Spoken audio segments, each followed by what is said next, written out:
A very good morning. Kino lero njagala kigende nnyo eri ba brother era sister kigambe munno nti being a good man is about something you do, not something you are. Nti okubeera omusajja omulungi kiri ku ekyo kyokola non necessarily ku ekyo kyoli. Ekitegeeza nti being a good man is something kyoli kyakolerera. Oli tazaalirwa nakyo nti azaalirwa nakyo akibeera bubeezi nti oli yazaalibwa mumpi so he is a good man mu bumpi. No. Tusanga omuntu nga muntu mulungi bagamba musajja omuntu mulungi. Lwaki muntu mulungi? Musajja afaayo. Musajja muntu mulamu. Musajja alumirirwa. Musajja wa kwagala. Oli abiboogera nti bina biri mu bikolwa ebiva mu ye. Kakati sebyo byali nti mweru. Obweru omuntu akibeera takikolerera nti akifune okujjako kayima akwata mu kizigo. Sajja ajja kuntwala ku bwaguuga ye. Okay, but well. Mwagala nnyo kati. Nerinnya lisaze ne lijja. So I have said that being a good man is about something you do, not something you are. Nkubuuzaako enkya eyaleero. Tugenda kubira Guy Shibra tusabye tukubire ku Guy we tulabe ekivaayo amuliyo oba just yemagaza bwemagaza nakumumalira budde yeyiye ng'omwaka tegunnagenda wala kwonoona biseera bye. Nkusaawa 7 tugenda kubeera nga tutunulira engeri 3 z'osobola okwewala z'osobola okudduka relationship wakati wo n'omusajja omufumbo. Engeri 3 z'osobola okudduka oba okwewala okuva mu relationship ey'omusajja omufumbo. Oli otya mukwano gwange? Njala kujjukiza nti ku channel yaffe aba Advent Uganda olunaku olw'enkya ku Friday tugenda kubeera n'omukyala Betty Namaganda nali ntambula mu kkubo n'ensisinkana omusajja so nga ate wiiki ejja twagala okusummarizinga wiiki eno bye twogeddeko ebya relationship n'omusajja omufumbo nga tubisamarizinga ate ndowooza tujja tubisamarizingira eri wiiki ejja tujja kubeera ne Sophie Gombya. Nzamanyi bwasula n'engoye zimunyumira nze zironda.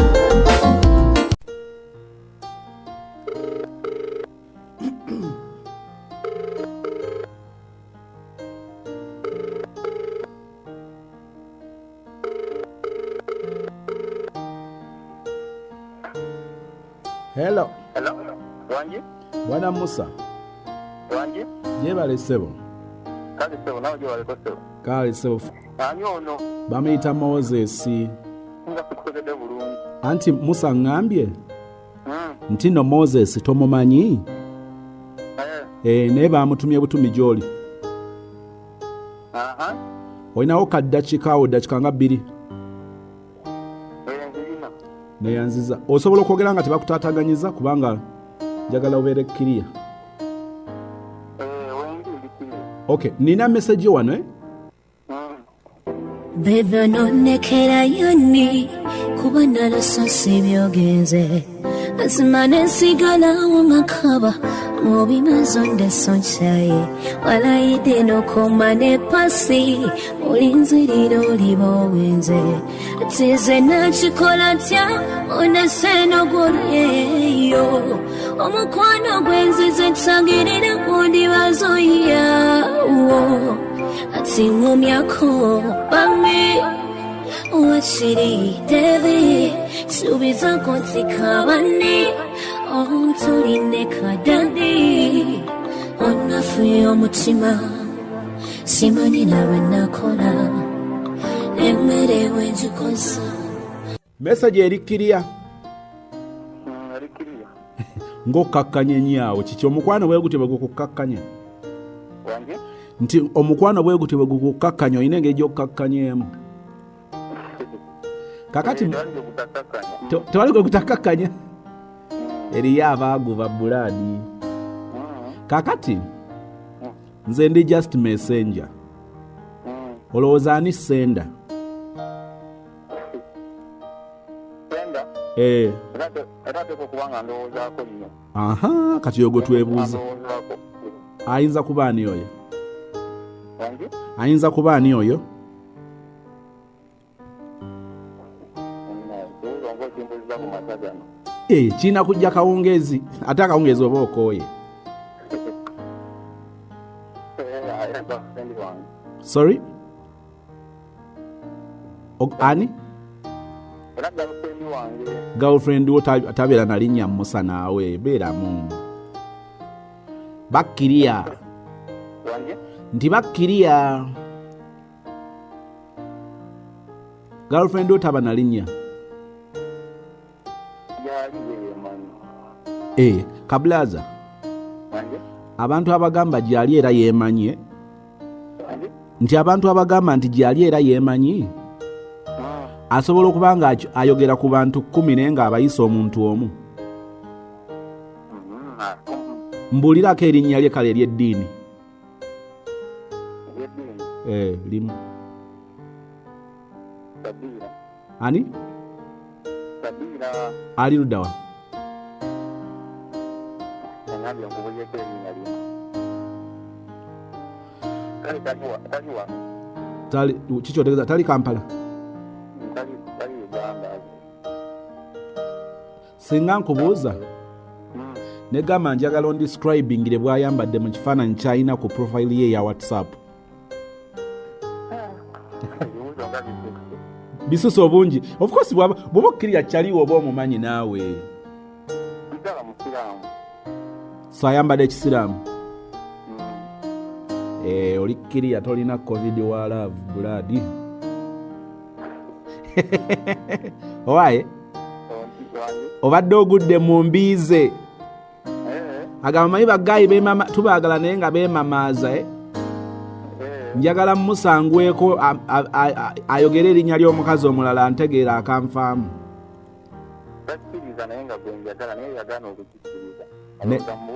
Naye musolooza baggayi tuli bangu ennaku zino nga nange neetwalidde musijja kwejjamu.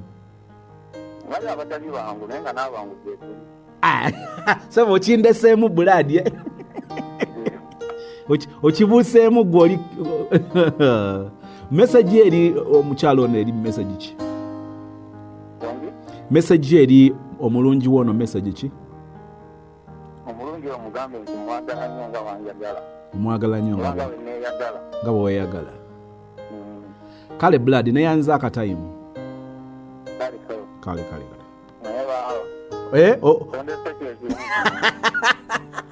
Kati olikkiriya kakkana buladi.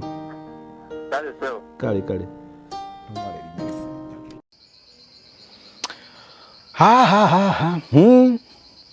Shibra. Teraawo kale bwe tuyinza okugamba. Gayiwo ngeri nyingi ez'okumuteeka mu love lab ng'oggyeko eno eyasozimu family, we tumukubirako privately, we tumukubirako publicly ng'oyo bwe mumuwulidde. Ebisinga wano tebijja. Okujjako abo abatono tuno abanzikiza nagamba biteekeyo, oba yankyaye oba tanjogedde, abaana abalala bakiwulire oba biteekeyo, bamanye nti abaggayi abalungi bakyaliyo. Kyova olaba nti tubeera ne love lab buli kumakya ku ssaawa emu. Bwe mba nga sinnakukolako mukwano, tokoowa kumpeereza kigambo kiri love lab, tokoowa kumpeereza kigambo kiri private when it is private. Love lab when it is not private. So be patient. Ne bano boolaba balowooza banna bavaako abaaliawo nga ngenze mu inbox ate wiiki eno wiiki ziringa bbiri tezimbeeredde nnyangu, bibadde binzunza wano nawali. N'olwekyo njagala otuusa apology yange if I've not worked on you, naye nga nzikiriza nti speed egenda kweyongeramuuko, ebimu tebikkirizika naye nga bituufu. Olina omusuubira nti gwe bw'omukubira akwata mangu nga yakimanyiira nti gwe saabalala nga si mwangu, naye bear with me, tujja kikwasaganya mukama waffe mpola mpola. Njagala okutumirako omwana w'obuwala wonna w'olinga ofuba okulaba nti okola, naye njagala kutegeeza nti tokoowa mukwano. Stana, tokoowa mukwano. Jessica, tokoowa mukwano. Emmese ne bwegejja etya eba ya kapa. Mbadde tugiraba ne wano nga kapa yaffe badde egudde kamese ng'ejooga. Emmese ne bwedigejja bweriti ne libanga kaamuje lisigala liribwa kapa. Tebagamba nti kakati eryongoye ejjo ddirya kapa. Tusinkane ku saa 7. Good morning. Ntambula mu kkubo nesisinkana omusajja annyimiriza mu lwatu mbw'atumiddwa. nga ngenda ntuke wa Lusini nga mugamba yenze Betty Namaganda nga yagwa yimba gospel music konze yenze nga enyimba ziriwa ne mugamba enyimba ziriwa n'omutwe tayina demo abantu bali language bamanyi ndala kati ziri wano kati tuzijjeyo tutya ne mugamba ntugenda mu studio obulo gamba ndi mulete flash out azituteereko wano kati ate nyimba nali nzirina kati nangamba genda ononye studio yonna gy'oyagala enfuluma nengenda nembuuza studio kyesinga obulungi ne bangamba kasiwuukira nengenda wakasiwuukira nembabuuza studio gundi okunsasula sente meka by then wakasiwuukira bali bakyajinga per weeks per song obookinga wiki namba iyo nga wiki basasula miliyoni namba mukoze album B kati munaye ntute album 2 ewa Lusini nangamba ate ng'oleese 2 ne mugamba amuzeeyi eno Babyloni oyo bamuyita praise music kati eno okuli nali ntambula mu kkubo oyo band music kati gwerondako emu naawubakawo be yamuwa waliwo abaami abo balina radio gye baali bakolako CBS n'abayita n'abagamba muwulirize mu nnyimba ezo bakuma bamugamba muzeeyi ennyimba toyina albamu gy'oleka oyo omwana omuwala ayimba nga muzeeyi ampita nga tutuula nga ngamba oyagala sente meka mu albamu zombi nga mugamba njagala miliyoni 5 nga manyi njogedde sente nyingi albamu 2 miliyoni 5 yaŋŋamba nga mbuzi olina akawunti nga mugamba muzeeyi siina nga gamba omuvubuka awo teyaŋŋamba nti oba nnyingi oba kiki nga ngamba genda mu banka ogyeyo sente ozireete nti yakomawo ne miliyoni 5 babala miliyoni 5 ne bazimpa sizirootanga nako kuva ku mitwalo 6 aka ku miliyoni 5 naye Lusini ekizimbe kyali awo bali awo ku Energy Center kati ya Energy Center okulinaana paaka enkadde naye okuva ku Energy Center okutuuka mu paaka enkadde ndowooza nalabanga waliwo mayiro odda masajja twali tubeera awo Bukoto nakomawo ne miliyoni 5 mu nsawo naye ng'ensawo yange nkikutte bwenti nga saagala wakiri batwala ggwe ne baleka ensawo n'omubbi amanyamanya tewaliwo simu okubire kuwoli nti owange amazzi g'akawunga mugayiwe sirina simu naye najja nentukaaka neŋŋamba mwami Ssenyo nga ndeese sente meka nti miliyoni 5 naŋŋamba okakasa ozirina tetwazibalira na mu ddiro tuyingira mu kisenge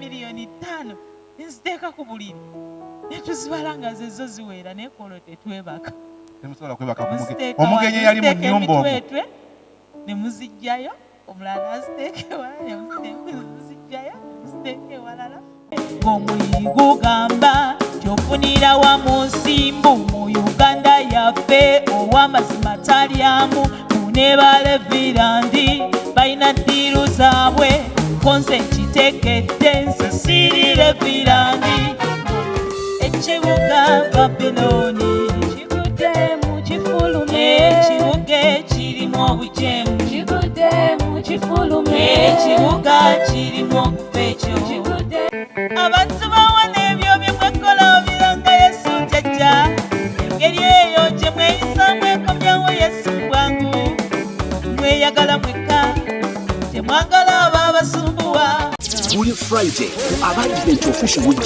nga ye YouTube channel ey'omusiki buli Friday ku Abadvent Official UG tukuletera omuyimbi wo wakawowo akuyimbira ennyimba nga ddala zigwanidde your best song naberanga mundeyo mukyalo ngenda kwenuma naye mukama sosolye bwatafa atukategete Abadvent Official UG channel ya musiki bwaba obulamu takutegese tambula ndage owekwe owentaba mbuusa kimu mbozi n'omuyimbi oyo akayimba ko yakayimba ddi lwaki yakayimba ye yakawandiika obulamu bwe bwonna obwetooloolera ku muziki nga tuwayamu naye live wano ku Abadvent Official UG kale sisobola kugamba nti subscribing